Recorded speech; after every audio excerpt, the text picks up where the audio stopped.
Let's check this out. This New York Times article came out today from this focus group of Trump voters. And apparently, a lot of them are regretful right now. And this kind of goes through some of their answers. And some of them are not very smart, to say the least, and others, like, people are remorseful and stuff. But the question that I have is, like, did you learn anything? And not just about people's ability to deceive, but about the beliefs that got you conned into the situation in the first place, and how he most likely distracted you from the people who were causing the real problems by pointing his finger at your neighbors. Let's see. I want to get to the quotes here. In one or two words, finish the sentence. I'm feeling blank about the country these days. Disappointed and sad. Disappointed and hopeful. Concerned, worried, anxious, frustrated, annoyed, discouraged, surprised and discouraged, concerned, apathetic, betrayed. Kitty, you said disappointed and hopeful. Tell me more. So much has happened. We're starting to see. We are getting disillusioned, and all of these false promises are starting to be like, we know it for what it is now. Now that we know that we don't feel as naive or trusting, then we can properly create a path forward to going in a better direction. Okay, that's reasonable. Hopefully, the better direction is like somewhere that I would consider a better direction. Chris, you said surprised. What made you say that? Life is becoming more and more unaffordable. The prices of things like gasoline and food overall haven't come down. I thought it would just all be a lot more affordable. Come on, bro. Like, you bought this shit? John, you said apathetic. Tell me why. I think the government is apathetic and not necessarily in tune with our concerns as citizens. But then I'm somewhat apathetic in the same regard because I'm just a guy.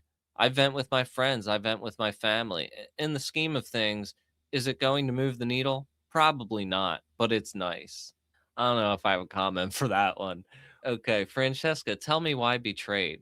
We were made a lot of promises during the election. I know that it's only been a year and a half, but I don't think I've really seen much progress towards even moving towards what he said he was going to do, such as tax breaks or, let's see, helping with the education system.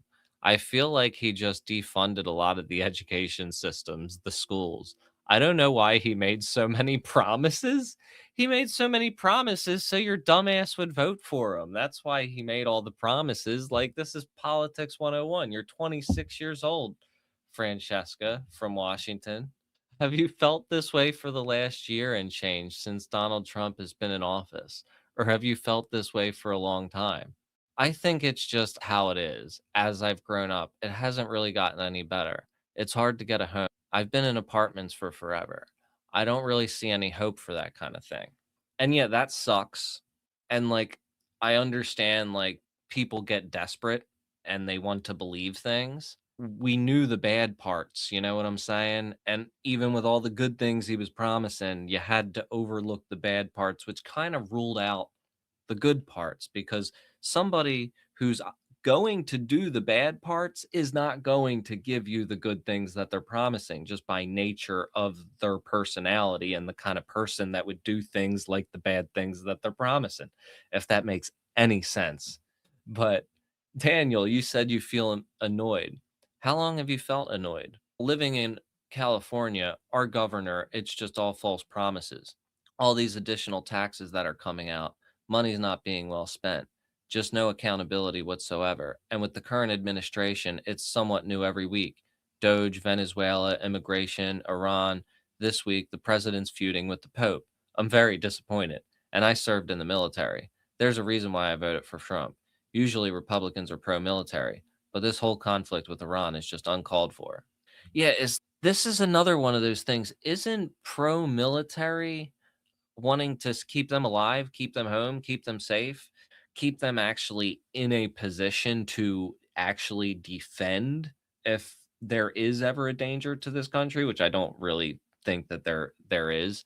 There are countries that are more powerful than us now, but I don't think that they mean us any harm. Exactly, that's a good way of putting it. They're not pro military, they're pro war. Voters think they're pro-military, and they get the two things confused. Like being being pro-war is being anti-military in a way, because especially if you're like living in this place that's trying to colonize the planet. Tell me more about why you voted for Trump. I'm an independent. Frankly, I just wasn't a fan of Kamala.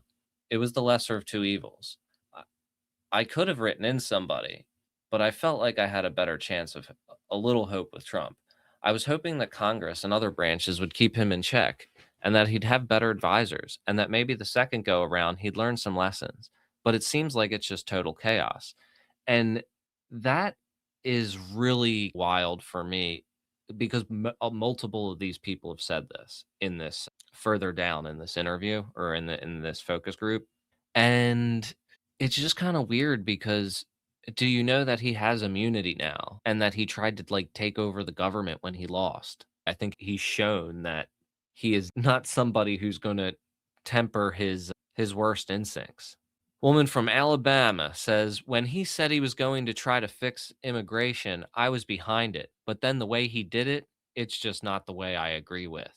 What turned out to be different? How ICE was treating people. This is not the way to do it. I thought he'd learned his lesson, and he was going to prove to everybody he'd learned from his mistakes. And he was going to turn the country around, and he was going to be a stellar president.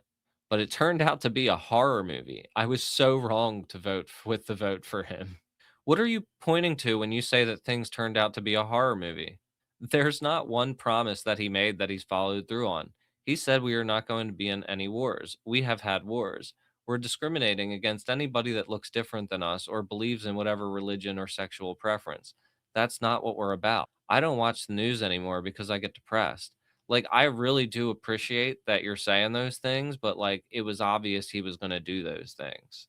I was hopeful. I thought he was the lesser of two evils. I voted for him the first time too. I was hopeful that he had learned his lesson. But that's the thing that frustrates me is the most is how he divides people.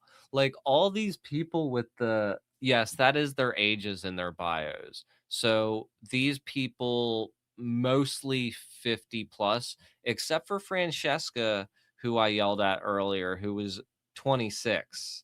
What would you give Donald Trump's second term? A, no one raised their hand. B, no one raised their hand. C, one guy from Illinois raised his hand. D, most of the people. F, three people. People are talking about the lesser of two evils. And everybody's saying they thought the second term would be better. The whole idea behind Doge, I liked it. I entertained it. Are there things that have gone well or decisions that he's made that you think are good? He promised to secure the border. That's what he did right away on day one. That's probably his biggest accomplishment so far. Yeah, like struggling people who have had their countries destroyed by us can't as easily move or visit here anymore. That's your priority. Okay. I somewhat agree on the border comment. Part of what bothers me is regarding the fact that it seems to be just one ethnicity type that's being targeted in regards to immigration. He's not trying to clean up both sides of the country's borders. If he was more consistent in treating immigrants as immigrants and not just one demographic, then I would agree wholeheartedly. But the one thing that he's done, and that's what I gave him the grade that I gave him, is the fact that he's been tough on crime and especially addressing cartels.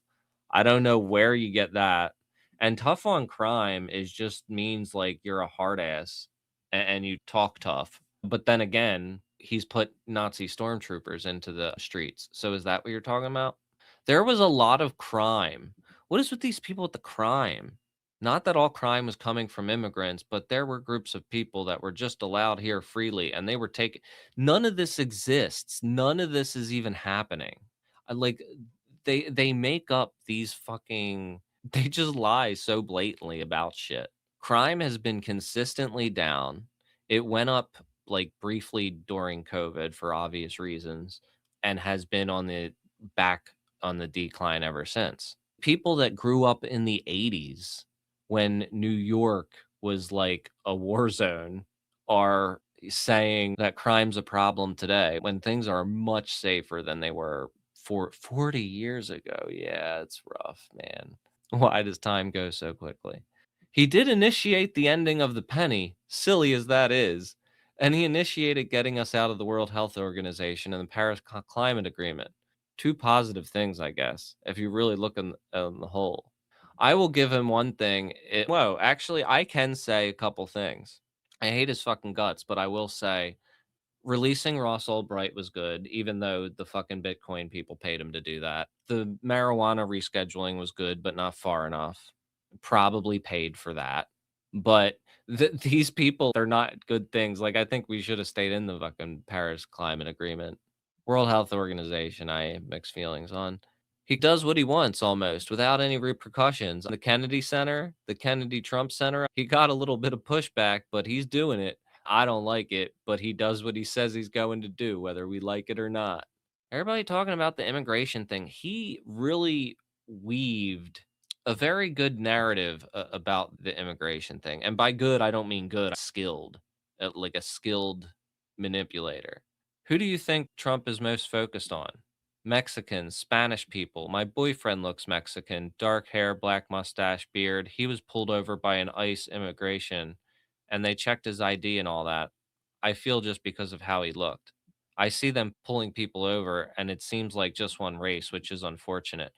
I think he's focused on the stock market, Wall Street. He's focused on the rich. Yeah, he's more focused on the stock market. Also, I think he's protecting his rich buddies. It's fine because they own corporations, but at the same time, I think he's more focused on profit than what's happens. It's fine because it's fine because they own corporations, bro. Come on now. What kind of shit is that? Yeah, they went back to many of them went back to South Africa because they were like, "Wow, it sucks here." He's more focused on Israeli affairs and what's going on over there, and immigrants. I understand that was a part of the deal, but it's like he's targeting one demographic. It's bro, come on, how'd you not know this? All right, you guys get the point. I'm only halfway through, but it's people are this is the majority of people. The majority of the people that at least are not in the cult, I would say. Because I see it online too. Like the people that were riding hard for him have now turned around, unless they're in the group chat. When they're in the group chat, it's a different story. Don't forget to check out my other videos. And if you have the ability and want to contribute, take a look at my Patreon, where you can get a subscription to my books and other cool stuff like the ability to send links in chat. I have some other videos to watch right here. So if you haven't seen them, go and binge on them. I'll see you next time.